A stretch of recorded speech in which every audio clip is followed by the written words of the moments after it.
Welcome to the Powerlifting and Power Ballads podcast, where we bring you a weekly dose of powerlifting news, tips, and training advice with a touch of 80s rock ballads. This podcast is presented by Team Roar Powerlifting, your source of the most comprehensive coaching and meet day preparation. Here are your hosts, Josh Rohr and Laura Sturm. Welcome to episode 149. How are you, Josh Rohr? I'm good. How are you? Great. Super. Really? Super. So tell me about the powerlifting things that are going on right now. Much of the same.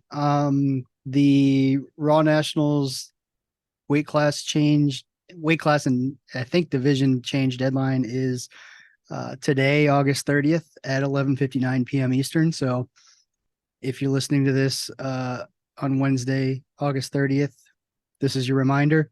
If you're waiting till the next day, Thursday, to listen to this, and you missed the deadline to change weight classes, you should have been listening when it comes out. Yeah. So why would you want to change weight classes? Because you don't want to cut weight. That's one reason. I mean, other than that, I don't know. I think you alluded to it like maybe last week. Yeah, well, you have to listen to last week's. I'm not giving you any more strategic advice this episode. Strategery is what we call it, Josh. This is a selfish episode. We're going to talk about what we want to talk about. Okay. So other news, there's a new meet that popped up in Georgia. January 6th, 2024 is the Trueborn Rookie Rumble. So that's a meet for first-time competitors. That's always a really well received from the lifters, and pretty excited about that. I was looking at the Georgia calendar. Most of the meets are full already up through December. So really? That's pretty crazy. Yeah. So if you've already done a meet and you want to get a meet in, you're not doing the Rookie Rumble.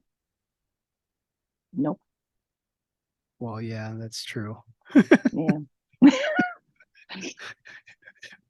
But if you want to get into a meet and you've never been in a meet, then yeah, I know, Captain Obvious here. So what if you're like about to say, what if you're like a washed up has-been and you want to do a meet? Well, still too late. I feel like that's potentially a meet title. Like you can only do a meet. Like this meet, they had the rookie meet, and then we'll have like we've talked about this before, have like the washed up open. You have to have competed for at least 10 years, and your total has to be at least 400 kilos less than your all-time best. That would be easy. Yeah. Check. Great. And check. Nice. Sign me up. Yeah. And then just have, a bunch of people that used to powerlift and don't much anymore. You're really not adding much to the back and forth today so far. Oh, but I'm having a good time. And that's really what matters here. Yeah. I'm having a great time. I'm like sitting here laughing at all of your blonde. Yeah, well, 10 years ago, this popped up on Facebook last week and I forgot to mention it, but 10 years ago, August 17th and 18th was Bench Nationals in Atlanta. That was the first national meet that I ran. It was at the W Atlanta Midtown, and I kind of got thrown into that one because I wasn't scheduled to be the meet director, but the current meet director for that meet was Greg Jones, and he did some things that are kind of not okay. And basically got fired from running the meet, and I basically picked up the pieces and then decided to run a couple other national meets after that. So, yeah, but it was a cool meet. We did, it was one platform, and we had a microphone on the chief referee. So that was tied into the PA system, and it was also tied into the live stream. So on the live stream, you could hear the chief referee give the commands as you could see them too. We had walkout music for all the lifters, so they got to choose their music to walk out to. couple things we did that I thought were kind of cool. Lifters came in through a tunnel also. That was kind of the first time we did that. That's not true. The first time we did that was the 2011 state meet. So that was actually not a new thing there. But one of the new things that we did do was it was the first time, to my knowledge, that a powerlifting meet had the referee lights in the live stream. And it wasn't as cool as it is now. It was literally like the lights that we used at the time were literally like light bulbs that you plugged into like physical switches.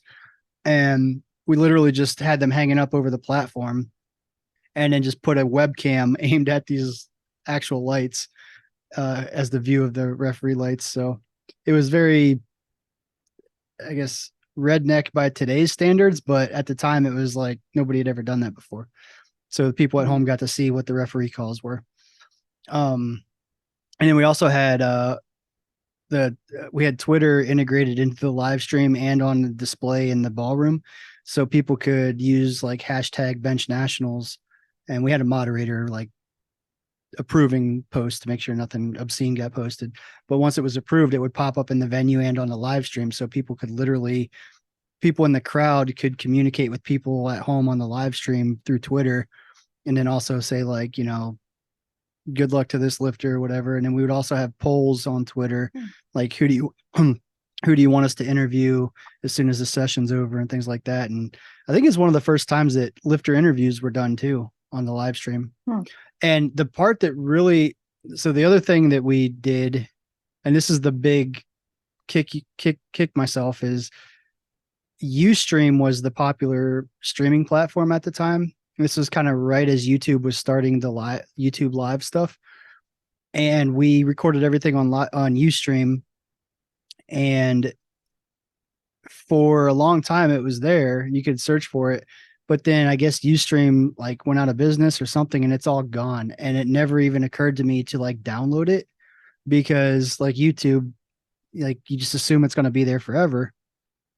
But it literally is gone. So like I have zero actual footage now of this event. And it's, outside of like people that were there that videoed it, but like we don't have any of the original live stream broadcast, and that's sad to me.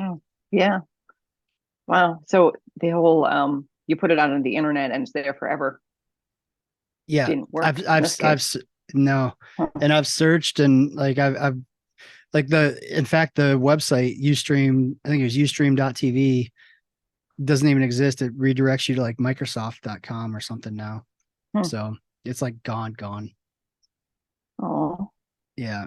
And in hindsight, it's like, yeah, that was pretty stupid. I should have just downloaded it. But I say that, but then like a lot of the meets that I streamed, like even Raw Nationals, like Collegiate Nationals, it's on YouTube still, but I haven't downloaded the actual video to my hard drive. It's just on YouTube. So if YouTube ever goes under, then I lose that too. Well, Ustream was the thing back then, so I never thought that would go under or whatever. So I don't know. So that's disappointing. So if anybody has like somehow recorded some of the live stream footage of 2013 Bench Nationals, that would be awesome to send me. Yeah. Bummer, man. Yeah, bummer, man. But anyway, let's talk about something fun. So what you got? Yeah, so I want to start doing just random stuff. We're going to start talking about a random band every episode just for fun. And before we started recording, you said you had Deep Purple on the mind. So we're going to visit our friend ChatGPT and just look up fun facts about Deep Purple and discuss. All right. Fun fact I'm going to skip some because some of them aren't all that fun. Yeah, I'm going to skip number one even. So Smoke on the Water. It was inspired by a real life event. The lyrics recount the story of a fire that broke out at the Montreal Casino during a Frank Zappa concert in 1971. I think most people are semi-familiar with that, maybe. Let's see. This is a good one. Concert volume records. Deep Purple is known for setting records for the loudest concerts in history. They were even included in the Guinness Book of World Records for the loudest performance at the Rainbow Theatre in London in 1972. Wow. I did not know that. I'm trying to remember if I've seen Deep Purple live. I don't think so. Back in the 80s, they made a comeback kind of album, Perfect Strangers, which is a great album. There's a lot of bands that kind of come back and like get back together and make another album. And then it's kind of okay. But man, that album is great. And I might have seen them in concert in the 80s, but I don't remember because that was like a drug hazed decade for me. Truthfully. But man, what a great album. I was listening to that, and I was listening to it with I don't know what album it is. It might be the Deep Purple album. It's just an iconic album with Space Truckin' and Smoke on the Water and all that. And God, I love picking apart like the drum beats, and some of them are just so much fun. It's just what a fun band. Yeah, I think Highway Star is probably my favorite Deep Purple song. I don't know, man, every time, I don't know. Smoke on the Water is good too. I like that song a lot. Not just because of it being inspired by like the tragedy. I think I like the song. Yeah, I mean, it's iconic. The song Space Truckin', which is like one of their deeper cuts, has such a fun drum track, super fun drum tack. You have to listen to it. It's just so much fun, and the bass is amazing. I just love old Deep Purple and the new shit. Yeah, so great. Space Truckin' is a good song. Like that, for whatever reason, I just never got into that song. Because you were listening to it at the basic level, going, Space Truckin', it's just a lot of yeah in the song. But if you listen to the drums specifically, and the bass, it's a great song. All right, I will have to do that. And their song Perfect Strangers has so many clever little lyrics in there. So there's a fun fact about Perfect Strangers. The Mark II lineup reunited for the 1984 album Perfect Strangers, which garnered commercial success and showcased the band's enduring chemistry. Okay, that's not that really much of a fun fact, I guess. But yeah, they've been around. They lasted they've been decades. around forever. They were formed in Hertford, England in 1968. 53 years ago. Yeah. Is Deep Purple still together? Are they, like, most of them still alive? Do they ever tour? Because that's what I was like, man, I'd love to see them. They'd be in their 70s for sure. But there's a lot of artists that sound great still in their 70s. So Deep Purple tour dates 2024. Nice. Mostly it looks like Germany. But according to Google, it says they are scheduled to play one concert across one country in 2023. Oh, that must be Germany. I have to go to Germany to see Deep Purple. Probably not happening. Yeah, probably not. Oh, wait a second though. They were supposed to play in Pennsylvania February 10th of this year and February 11th in New Jersey. It's like 2 dates. I don't know if that's the full schedule or not, but yeah, crazy. Anyway, that's Deep Purple. So Deep Purple. So good. Because I don't want to come up with topics going forward, how about this? New format. We're going to talk about one band a week, and we'll take suggestions if people want to message us on Instagram, or we're going to talk about who we want to talk about if nobody messages us, or we might do that anyway if we don't like your suggestion. We kind of just, whatever.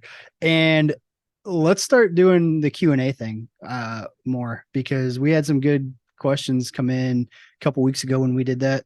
And I don't mind answering the questions. I just don't like coming up with the topics to talk about. So we'll let you guys, and we'll do this too. I won't say names of people that ask questions. That way, if somebody doesn't want their name associated with asking a question for whatever reason, then we don't have to worry about that. So anonymous questions. I mean, obviously I'll know who asked it, but I won't mention it on recording or tell anybody else. And then we'll talk about bands. Yeah. Get back to our roots, powerlifting and power ballads. Yes. Power ballads. Yeah. Oh Man, gosh. this is I so know. funny I to didn't me get enough sleep or something. because you come in so excited and say literally nothing that adds to what I just said. Like, yeah, we're gonna start talking about bands again. Yeah, we're gonna talk Yeah. about bands again. Oh, Righto. it's just such a good idea. You know, I don't know what to say. I'm It is kind of such a brain good dead. idea. Oh, I love it. good on me. Oh Yeah. man. All right. So what bands have you been listening to a lot of lately? Well, I think I said a couple weeks ago, I've been listening to Tina Turner like crazy. I Oh don't know yeah. why. Well, I don't know. I like Tina Turner, but um, so I've been listening to Tina Turner. I've been listening to I always like when I'm working, I always play like 90s country in the background just because like that was the phase I went through in like high school. So it's like so I was reading I'm always looking for like what to listen to like to help concentration and things like that. And some people say like classical music, some people say like just white noise ish or like rain or whatever. But I was actually reading, it wasn't a study, it was somebody like talking about a study, but basically some people are saying now that listening to music or even having the TV on of either music that you like know by heart or shows you know by heart where you're not actually concentrating on it actually help productivity because it's just a familiar kind of background. So I've been listening to 90s country when I'm working because that's like what I listened to all through like junior high and high school. So it's like So familiar it to doesn't me. distract you. It doesn't distract me. And like I know all the words to most of the songs and it's just kind of background noise, but it's like I don't know. I don't know if it works or not. I don't know if I'm more productive or not, but it's not distracting me, I guess. Right. I can't. I can't listen to because I have to write a lot and then I have to Yeah. think about the words and then I get distracted on the lyrics. So I can't listen to anything that has lyrics. Yeah. See, for me, I could see that. So most of my writing at the computer is like numbers, like sets, reps, Right. RPE, like obviously Right. exercise, like movements, like squat or whatever. But like, Right. But you don't have to form sentences. yeah. But what I do too, yeah, correct. What I do too, though, is like a lot of my music I listen to, like automatically in my head, words get subbed out for like powerlifting related words anyway. So I'm going to need an example of that. Okay. Next week, come back with an example of that because that would be amazing. yeah, I mean, give me a song. How about this? Put me on the spot. Give me a random song and I'll give you an example. You want me to give you a random song? Yeah, that I would know. AC/DC, Back in Okay. Black. Okay.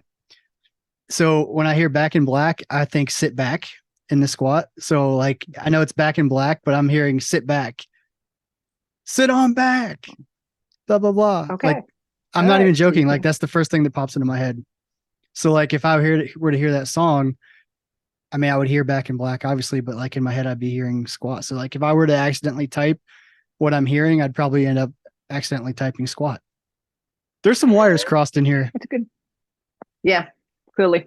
My husband has the same talent, but he can take any movie and turn it into a movie title that has to do with porn.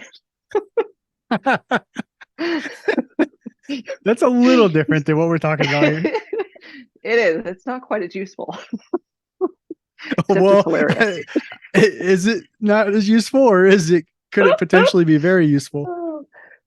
I mean, I guess, could be. I mean, he could be like the Weird Al of music with movies and porn. Yeah, with movie titles, making them into porn movie titles. There you go. Boy, this really Strange human talents. Yeah, this whole podcast is just degraded. We should just wrap it up. anyway, we're a mess. Hey, did I tell you? I do have something. Did I tell you that Dan didn't have a powerlifting program for his deadlift meet, so Oh no. I came up with one. Awesome. Do you know how I came up with it though? You might want to Wow. cut this. Let's hear it and then we'll decide. I went on ChatGPT and I said, act as if you're a powerlifting coach using progressive strength training techniques. You have an athlete that's preparing for a deadlift only meet and can train twice a week for about an hour each time, specific to deadlift work. He has this much weight. He's got also dumbbells, a kettlebell, some sandbags. Write him up a program with accessories and put it in a table format. And it did. Yeah, it's awesome. And I've done that too, just playing around. Yeah, what it spits out is, I mean, so I've done this a lot, and I'd say about 1 out of 10 are probably not very good that you would want to use, but 9 out of 10 are like, they're not terrible. Are they like as good as it possibly could be? No, but they're like, if you're looking for a place to start, like, I mean, shoot, it's not a bad way to start. Right. Well, and the important thing is that you're training regularly, right? That you have, progressive, you're moving overload, up with weights and you're overload. You're using the techniques, and it wrote up some good accessory work. It wrote up some good rep schemes. It's with percentages, not so much RPs or anything like that. But so what? Yeah, right. It wrote it up really quick. And it was pretty good, and I didn't have to write the program. Nice, I like it.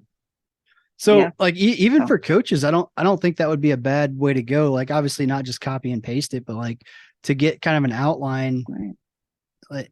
So, like, I mean, I haven't done that, but like, I'm considering doing that. Like, I mean, just being honest, like putting in all the parameters, let it spit out what it spits out, and then just go through with the fine tooth comb and make changes. Like, that's still a lot easier than doing it from scratch. And, even if you got to change every exercise a little bit, usually the rep scheme sets and rep schemes and like the overall volume is going to be, in the ballpark a lot of the time. But yeah, it was a good way to go. And it was a huge time saver. And following any program is better than following no program. Yeah, agreed. So, it was amazing. Yeah, it's changing things. It is changing things. Putting people out of work that the way people think. I think it's more of the taking some of the grunt work out and giving people something to start with instead of a blank slate. Yeah. Well, and I think, I think too, in most situations, like it might quote unquote take the job of people that are doing the bare minimum to start with. In that case, good. But outside of that, like, I mean, yeah, it's a tool. Like, I don't know, use it. There's also an amazing video that I found where, have you ever seen the guy that presents to the city councils in, I think it's in California? His name's Chad. Have you ever seen these videos? I don't think so. They're a fucking riot. I'm going to send it to you, and you're going to post this link. Okay. Well, tell me about it. He's just talking about, hey, city council, I really think that, ChatGPT is going to put people out of work, but that's okay with me because then we can all party. And, he's just like this surfer dude, and they're so funny. Nice. I mean, yeah, I definitely want to see this. They're really city council meetings that he's presenting these at, but they're funny. Yeah, I want to see it. Yeah, send me the link. Yeah. I'll post it. Yeah. Deal. Yeah. Cool. There you go. There's our episode now. Yep, I like it.